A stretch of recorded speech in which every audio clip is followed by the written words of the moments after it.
కాసుల వేటలో కొందరు కార్పొరేటర్లు.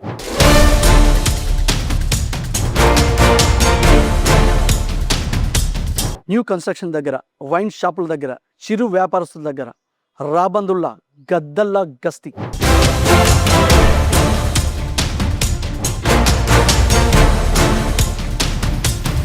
లక్షలు ఖర్చు పెట్టి గెలిచి 4 నెలలైంది, దమ్మిడి ఆదాయం లేదు, మరి మమ్మల్ని ఎవరు చూసుకుంటారు అని వసూళ్లకు తెరలేపిన వసూలు రాజాలు.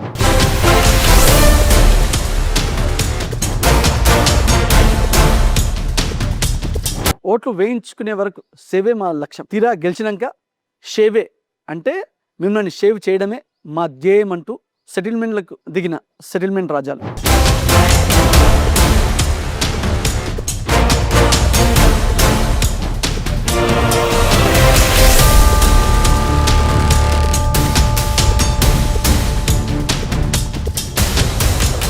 Mahabubnagar MLA NM Srinivasa Reddy గారు ఎమ్మెల్యేగా గెలిచిన మరుక్షణమే 7వ గ్యారంటీ అని మనకు మహబూబ్నగర్లోని ప్రజలందరూ స్వేచ్ఛగా బతకాలని స్వేచ్ఛ అనే ఒక వరం మనకి ఇచ్చారు. అదేవిధంగా వ్యాపారస్తులందరూ చాలా ఫ్రీగా, ఎవ్వరికి ఒక పైసా కట్టకుండా చాలా ఫ్రీగా మంచిగా వాళ్ళు బిజినెస్ చేసుకోవాలని ఒక మంచి వాతావరణం కల్పించిండు. అదేవిధంగా చిరు వ్యాపారస్తులు వాళ్ళు సంపాదించుకునే రోజుకు 500 1000 అట్లాంటి వాళ్ళ దగ్గర ఈ తై బజార్ కట్టడం ఏందని తై బజార్ క్యాన్సిల్ చేసిండ్రు. అండ్ ఈవెన్ ఎంతోమంది జర్నలిస్టులు కానీ చాలామంది కూడా ఈ ఫుట్పాత్ల ఆక్రమణ కదుగుతున్నాయంటే కూడా ప్రజలు నడిచే ప్లేస్లో నడవండి. అదేవిధంగా చిన్న చిన్న వ్యాపారస్తుల మీద ఎక్కువ కాన్సన్ట్రేట్ చేయకండి. వాళ్ళు చిన్న వ్యాపారస్తులు, వాళ్ళ మీద ఎందుకు కాన్సన్ట్రేట్ చేద్దాం? చాలా ప్లేస్లో కబ్జాలు అవుతున్నాయి, దానిపైన కూడా దృష్టి పెట్టి అట్లాంటిది అన్యాక్రాంతం కాకుండా చేద్దాం, కానీ చిరు వ్యాపారస్తుల మీద పడకండి అని ఎంతోమందికి చాలా మంచి హృదయంతో మంచి మనసుతో సలహాలు ఇచ్చి ఒక మంచి వాతావరణం మహబూబ్నగర్లో MLA NM Srinivasa Reddy, mayor, deputy mayor లాంటి వాళ్ళు తీసుకొస్తుంటే ఇటీవల గెలిచిన 4 నెలల క్రితం గెలిచిన కొందరు కార్పొరేటర్లు మేము గెలిచి 4 నెలలైనా మాకు ఇంతవరకు దమ్మిడి ఆదాయం లేదు, లక్షలు పెట్టి గెలిచినాం కానీ ఎక్కడ పైసలు లేవు అని మెయిన్గా అంటే పైసలే పరమావధిగా కొందరు కార్పొరేట్లు కాసుల వేటలో పడ్డారని మనకు సమాచారం. ఇక్కడ ప్రజలకు ఒక క్లారిటీ ఇవ్వాలనుకుంటున్నా, నేను మాట్లాడేది కొందరు కార్పొరేట్ల గురించి మాత్రమే, అందరి కార్పొరేట్ల గురించి కాదు. ఎందుకంటే ఇంకా కొందరు కార్పొరేటర్లు చాలా మంచి పనులు చేస్తున్నారు. డెఫినెట్గా మేము వాళ్ళు ఎంత బాగా పనిచేస్తున్నారో అది కూడా మేము బయట చెప్తాము వాళ్ళ గ్రేట్నెస్ గురించి. కానీ ఎవరైతే ఎక్కడైతే కొత్త కన్స్ట్రక్షన్ స్టార్ట్ అవుతుందంటే చాలు రాబందుల్లాక గద్దల్లాక అక్కడ వాలి జలగల్లాక వాళ్ళ రక్తం పీల్చి డబ్బులు వసూలు చేస్తున్నారంట. వారి గురించి మాత్రమే మాట్లాడుతున్నాము. ఎక్కడ కొత్త కన్స్ట్రక్షన్ స్టార్ట్ అయినా, లేదా ఎక్కడ కొత్త వెంచర్లు స్టార్ట్ అయినా, లేకపోతే చిన్న వ్యాపారస్తుల దగ్గర, వైన్ షాపుల దగ్గర ముక్కు పిండి వసూలు చేస్తున్నారంట. మాకు నెలకు డబ్బులు కట్టాలనో, లేకపోతే నువ్వు కన్స్ట్రక్షన్ స్టార్ట్ అయింది కదా ఇది ఇవ్వాలనో ముక్కు పిండి వసూలు చేస్తున్నారంట. సార్ మా దగ్గర పర్మిషన్స్ ఉన్నాయి సార్ అంటే, పర్మిషనా? ఎవరితో పర్మిషన్ తీసుకున్నారు? కార్పొరేటర్ పర్మిషన్ అంటూ ఒకటి ఉంటుంది, అది తీసుకున్నారా అని చెప్పి అది కూడా టోల్ గేట్ లాగా లేకపోతే ఏదో ట్యాక్స్ కార్పొరేటర్ ట్యాక్స్ వసూలు చేస్తున్నారని మాకు సమాచారం వస్తుంది. నార్మల్గా అడిగితే ఎవరైనా అంటే ప్రేమ మీద ఇస్తారో సరే మీ మధ్యలో ఉన్న అండర్స్టాండింగ్ బట్టి, కానీ బలవంతంగా ఇస్తారా ఇయ్యరా అని ముక్కు పిండి వసూలు చేస్తున్నారంట. సార్ ఎందుకు సార్? ఆల్రెడీ మాకు పర్మిషన్ ఉంది కదా సార్, పర్మిషన్ ఉంది కదా అన్న అంటే, పర్మిషన్ మీకు అక్కడికి వెళ్ళి తీసుకునొచ్చు, కానీ కార్పొరేటర్గా మేము లక్షలు పెట్టి గెలిచినాం, మరి మా బాగోగులు ఎవరు చూసుకుంటారు? మాకు చేయరా? మరి మా పర్మిషన్ తీసుకున్నారా? దానికి కార్పొరేటర్ పర్మిషన్ తీసుకోరా మీరు అంటే మేము అంత వేస్ట్ గల్లాగా కనబడుతున్నామా? లేకపోతే ఇలా క్యాస్ట్ తీసుకొస్తున్నారంట, మరి ఏంది అంటే మేము తక్కువ కులం అనుకుని మాకు చెప్పరా అని అంటున్నారంట. అరే మీకు ఓట్లు వేసేటప్పుడు మీరు ఏ క్యాస్ట్ ఏ కులం ఎవరు చూస్తారు సార్? అరే మీరు మంచోళ్ళు కదా అనే వేస్తాం. మీకు టికెట్ ఇచ్చేటప్పుడు మీ పార్టీ వాళ్ళు కానీ లేకపోతే ఎమ్మెల్యే, మేయర్, డిప్యూటీ మేయర్ వాళ్ళు కూడా అరే వీళ్ళు మంచోళ్ళు, వీళ్ళు సేవ చేస్తారని ఇస్తారు. అక్కడ క్యాస్ట్ వాళ్ళు చూడరు, ఓట్లేసి మేము కూడా చూడం.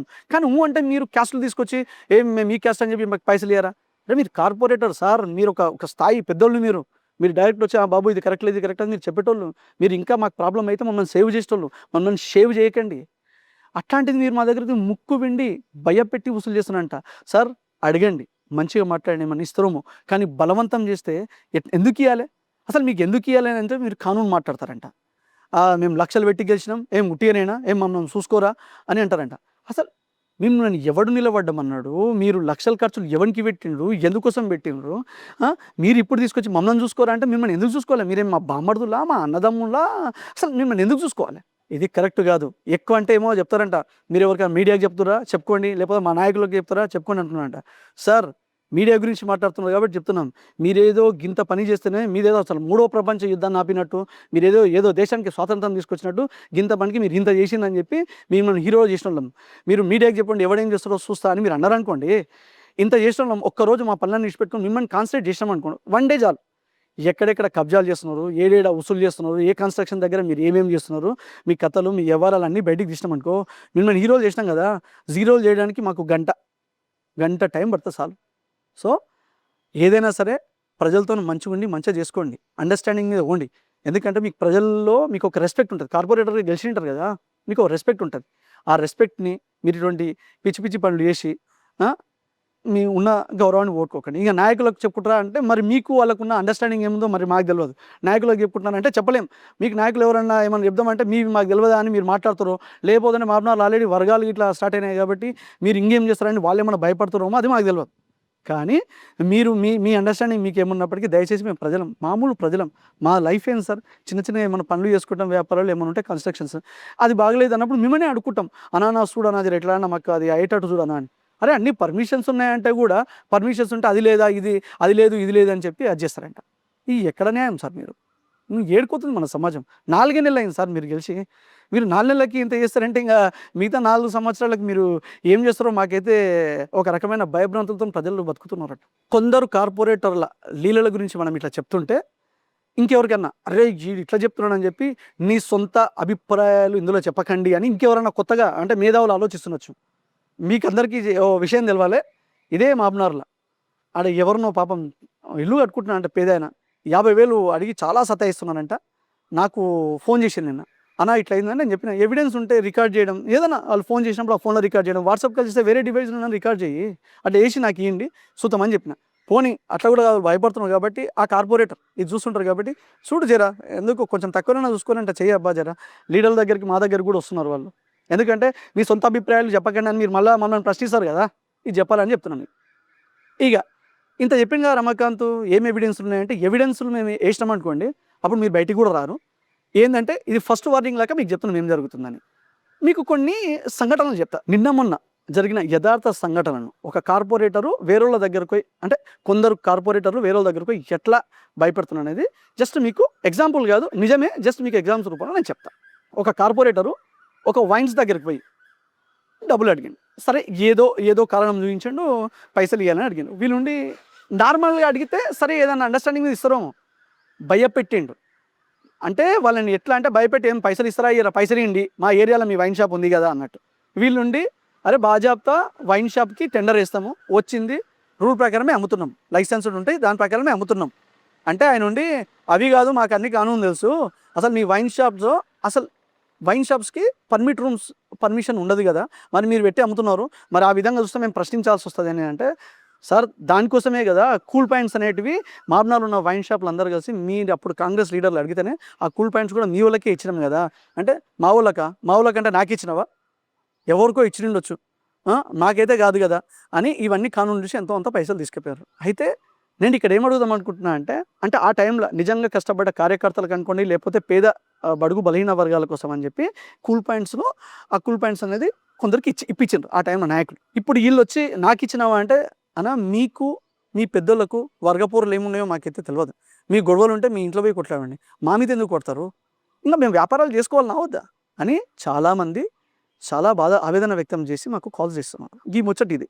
కొందరు కార్పొరేటర్లు అయితే ఎమ్మెల్యే ఎన్ఎం సారు చాలా మంచి ఆలోచనతో ఆ తై బజారు చిన్న వ్యాపారస్తులు బతకని అని చెప్పి తై బజార్ క్యాన్సిల్ చేస్తే మన వాళ్ళు స్టార్ట్ చేసినారు.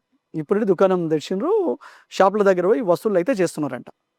దాని మీద మంచి డిస్కషన్స్ కూడా అవుతున్నాయి, ఎవిడెన్స్ వచ్చినప్పుడు చేస్తాం.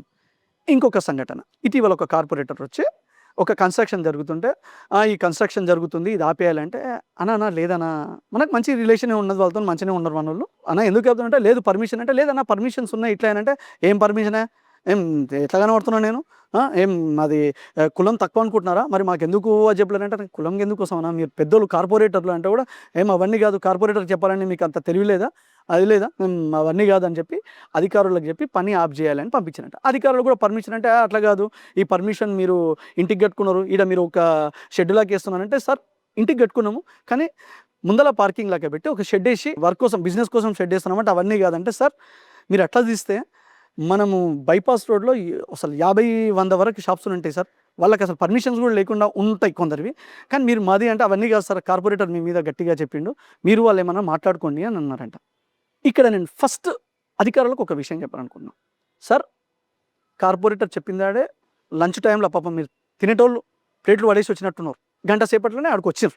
ఎందుకంటే ఆయన మీకు 1:30కి చెప్తే 2:30 ఆ ప్రాంతంలో మీరు వచ్చిందంట. వచ్చి పని ఆఫ్ చేయాలి అని చెప్పి అసలు నానా హడావుడి చేసిండంట. మాకు ఫోటోలు, వీడియోలు కూడా పెట్టిర్రు. అయితే నేనేమంటున్నానంటే సార్, మీరు వర్క్ చాలా బాగా చేస్తున్నారు. రియల్‌గా అప్రిషియేట్ అసలు. అధికారులను ఎవరైతే ఉన్నారో ఆ అధికారులందరినీ నిజంగా hats off to you sir. మంచి ఈ గవర్నమెంట్‌లో చాలా బాగా మీరు పనిచేస్తున్నారు. అయితే మాకు ఇదే కంప్లెయింట్ వచ్చిందని అన్నానంట. నేను ఒక మీడియా పర్సన్‌గా ఒక కంప్లీట్ లోకల్ జర్నలిస్ట్‌ని నేను లోకలోని. రేపే నేనేం చేస్తా అంటే ఈ మన పిస్తా హౌస్ నుండి పాల్కొండ వరకు దాదాపు ఒక 100, 150 ఉంటాయి షాప్స్ అవి రోడ్ సైడ్. అక్రమ కట్టడాలను మీరు కూల్చేయాలని నేను కంప్లెయింట్ ఇస్తా.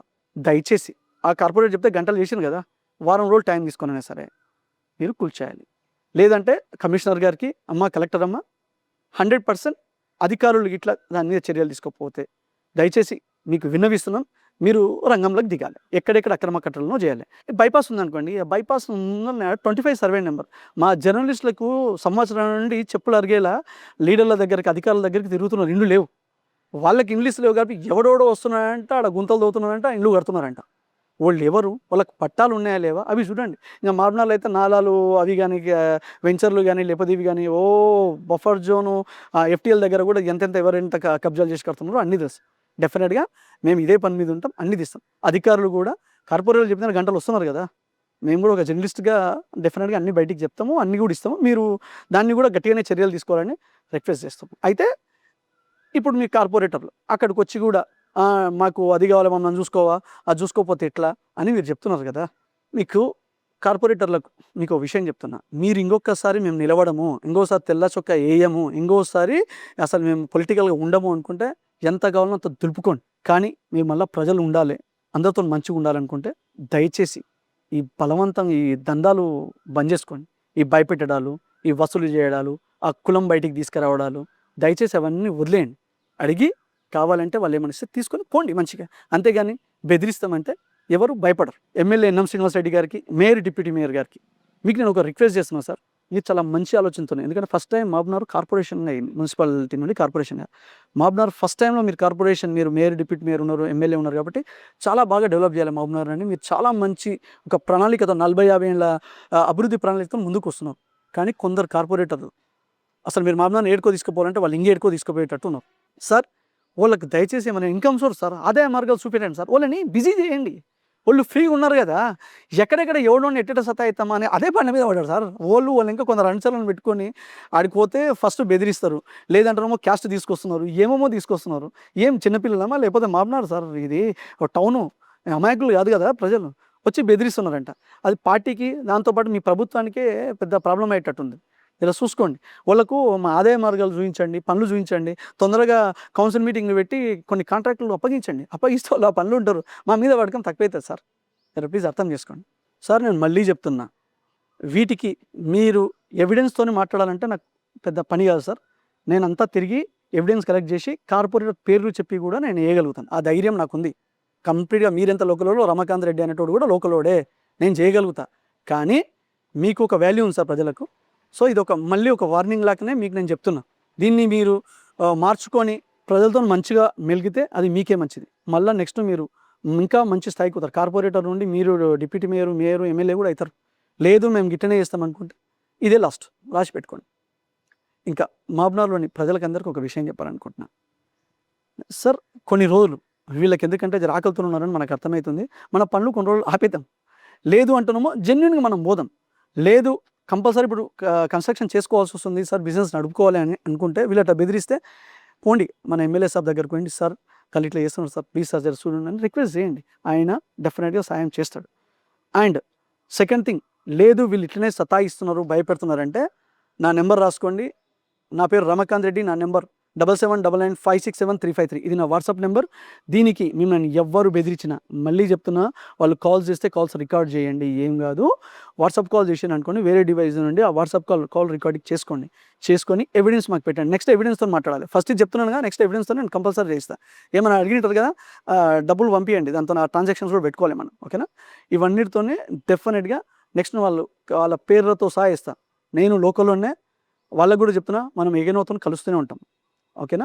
దయచేసి మీరు మీ పద్ధతి, మీ పంతా మార్చుకోండి. అండ్ ప్రజలకు కూడా చెప్తున్నా, మీరు భయపడే ప్రసక్తే లేదు. ఏదున్నా మాకు చెప్పండి. మీ తరఫుకెళ్ళి ప్రజా గొంతుకై 100% మేము ప్రశ్నిస్తాము. Thank you.